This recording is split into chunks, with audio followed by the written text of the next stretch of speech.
नमस्कार साथियों, स्वागत है आप सभी का फ्यूचर लाइब्रेरियन के इस ऑनलाइन डिजिटल प्लेटफॉर्म पर।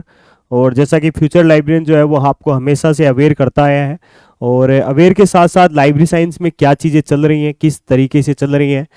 आप जो है वो ग्रेड थर्ड की तैयारी कर रहे हैं तो आप किन चीज़ों को लेकर सावधान रहें, किन चीज़ों के ऊपर ज़्यादा फोकस करें। ऐसी बहुत सारी बातें हम लोग लगातार जो है वो वीडियो सेशन के माध्यम से आप लोगों को बताते रहते हैं।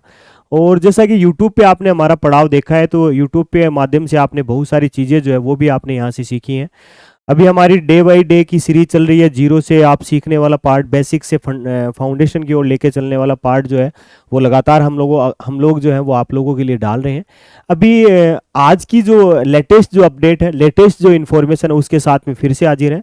और लेटेस्ट इन्फॉर्मेशन क्या है मित्रों, जो आप ग्रेड थर्ड की जो आप तैयारियां कर रहे हैं, ग्रेड थर्ड का जो एग्ज़ाम होने वाला है आने वाले 27 जुलाई 2025 को, तो ग्रेड थर्ड को ध्यान में रखते हुए आप अपनी अवेयरनेस को जो है वो और ज़्यादा मजबूती प्रदान कीजिएगा। कैसे प्रदान कीजिएगा, उसके लिए बाकायदा एक ट्वीट जो है वो डॉक्टर भागचंद बदाल के द्वारा जो है वो ट्वीट के माध्यम से जो बताया गया है उसको आपको ध्यान में रखना है। क्या बताया गया है और ये लेटेस्ट अपडेशन कब का है, तो ये 15 मार्च 2025 तक का है। 15 मार्च 2025 तक की बात करेंगे मित्रों, तो इस डेट तक अगर बात करें लाइब्रेरियन ग्रेड थर्ड, जिसको कौन कंडक्ट करवाएगा मित्रों, तो याद रखिएगा RSM SSB बोर्ड जो है वो इसको कंडक्ट करवाएगा।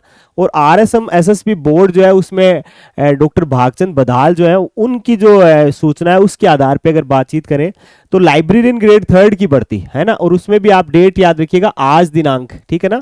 आज दिनांक का मतलब यहाँ पर दिनांक है मित्रों 15/3/2025, याद रखिएगा। आज दिनांक का मतलब है यहाँ पर 15/3/2025। इस डेट तक जो है वो फोरम की संख्या की बात करें तो आप याद रखिएगा कुल इतने फोरम, यानी 15,316 फोरम जो है 15,316, जैसे आप डिजिट को याद रखिएगा 15,316 या 15,316, वो आप ध्यान में रखिएगा।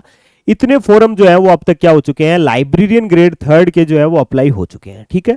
सबसे महत्वपूर्ण सूचना, आप अवेयर रहिए। अवेयर का मतलब ये है कि आंकड़ों से आपको घबराना नहीं। आंकड़े आपने देखिए सेकंड ग्रेड में भी 91,000 फॉर्म भरे, लेकिन जो उपस्थिति जो है, अटेंडेंस जो है वो ओनली 29,000 के आसपास रही। तो मेरे हिसाब से ये नंबर ऑफ फॉर्म्स है, इसको आप ज़्यादा आधार ना दीजिएगा। बस थोड़ा सा ये है कि फॉर्म भरते समय अत्यधिक सावधानी रखिएगा।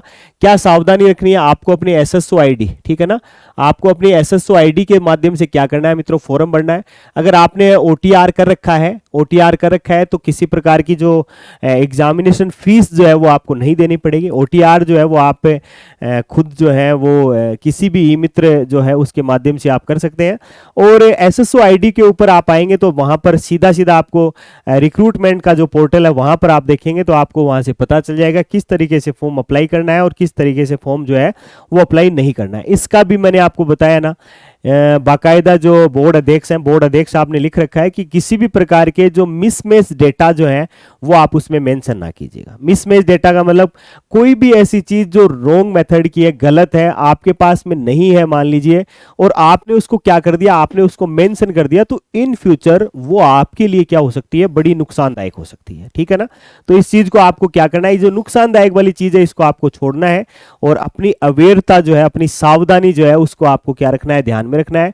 जितने ज्यादा आप सजग रहेंगे, आप फॉर्म के रिगार्डिंग सजग, मान लीजिए जैसे बहुत सारे बच्चों के कॉल आते हैं कि सर डिपार्टमेंट में, एजुकेशन डिपार्टमेंट में क्या करूं, एजुकेशन करूं, संस्कृत डिपार्टमेंट करूं, वहां पर आप अपना सविवेक जो है वो यूज कीजिएगा। अपना सेल्फ जो डिसीजन मेकिंग वाला पार्ट है उसको आप यूज कीजिएगा, क्योंकि आप भी जानते हैं कि जहां पर संख्या ज्यादा होगी, नंबर ऑफ पोस्ट जहां पर ज्यादा होगी, आपको अप्लाई उधर ही आपको करना चाहिए। आप ऐसे भी सोचते हैं कुछ साथी कि उस डिपार्टमेंट में वैकेंसीज कम होती हैं, तो वैकेंसीज कम होती है तो जहां भी ऑप्शन में लिखा है उसकी प्रायोरिटी जो है वो आप उसी आधार पे दीजिए, जिस आधार पे आपको लगता है कि यहां पर मेरा मामला जो है वो अच्छे से क्या हो सकता है भाई, सेट हो सकता है, ठीक है ना।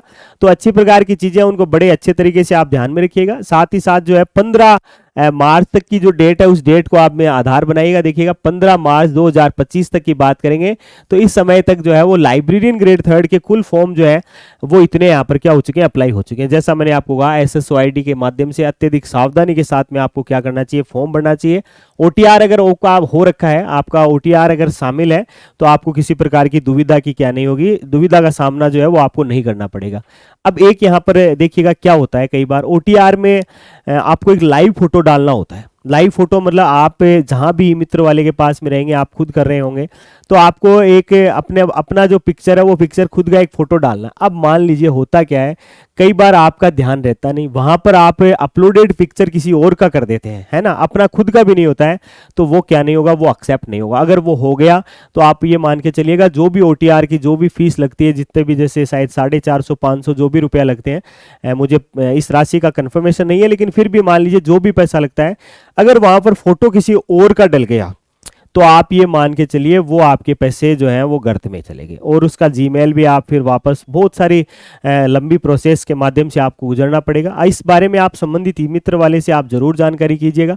OTR कर रहे हैं तो उस दौरान आप जैसे कुछ साथी जो है वो 10th के मार्कशीट के अकॉर्डिंग कर लेते हैं, कुछ जन आधार के अकॉर्डिंग कर लेते हैं, कुछ आधार कार्ड के, तो जो जिसमें भी आपके आंकड़े जो भी आपका रिकॉर्ड है, ऑन रिकॉर्ड जो भी आपका है, उस जिस रिकॉर्ड को ही आप मेंशन करें, उसी रिकॉर्ड को आप शामिल करें जिसमें कंप्लीट इंफॉर्मेशन जो है वो आपकी सही है। मान लीजिए आपके फादर के नाम में, मदर के नाम में कहीं कोई ना कोई डाटा जो है वो अलग से क्या हो रहा है, शामिल हो रहा है, तो उस चीज़ को आप जरूर क्या ना करें, शामिल ना करें।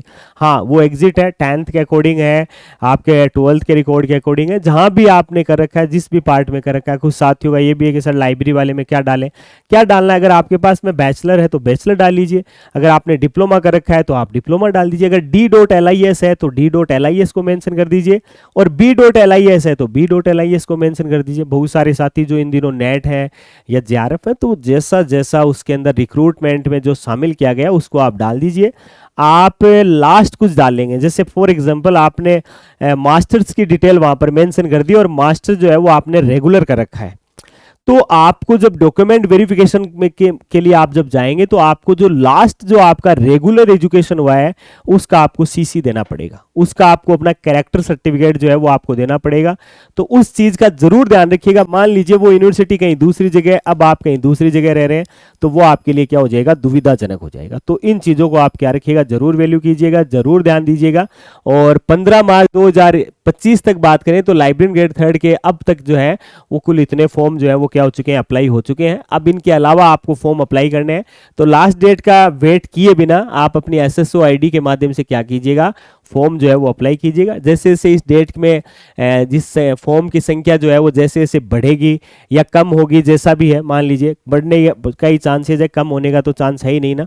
ये मान के चलिएगा 1 लाख प्लस होने हो जाए, 1.25 लाख प्लस भी ऐसे मानिएगा, है ना, क्योंकि वो लोग भी अप्लाई कर देते हैं जिनके पास में ना कोई क्वालिफिकेशन है ना कुछ और है, फिर भी बोला क्या बढ़ती है, बोलो लाइब्रेरियन की है, कितना आता है, सरल सा काम है, कर दो। लेकिन सरल सा काम नहीं है, ऐसा अपन जोड़ जोड़ के बताते हैं आप लोगों को कि एक चीज़ को पढ़ने के लिए आपको 4 बार क्या करना पड़ेगा, अपना दिमाग जो है वो लगाना पड़ेगा। तो इस चीज़ को अत्यधिक सावधानी रखिएगा। फॉर्म की संख्या जो है वो जैसे जैसे इंक्रीज होगी, अपडेट न्यूज के साथ में फ्यूचर लाइब्रेरियन जो है वो आपको बहुत सारी चीज़ें बताता रहेगा। फ्यूचर लाइब्रेरियन परिवार के साथ आप जुड़े हैं तो यहाँ का एक बुकलेट जो हमने नॉलेज बूस्टर के नाम से निकाला, उस किताब को भी आप जरूर देखिएगा। किताब में बड़ी शानदार चीज़ें जो है वो इंक्लूडेड की गई हैं। उस किताब का लेटेस्ट जो अपडेट पार्ट है वो भी आपको जल्दी ही देखने को मिलेगा। किताब की खूब सारी प्रतियाँ आप लोगों ने हमारे माध्यम से प्राप्त की हैं, तो इनको आप अपने इस पड़ाव को यूँ ही आगे बढ़ाइएगा। नई और लेटेस्ट इन्फॉर्मेशन के साथ में आप लोगों से फिर रूबरू होंगे, तब तक के लिए जय हिंद।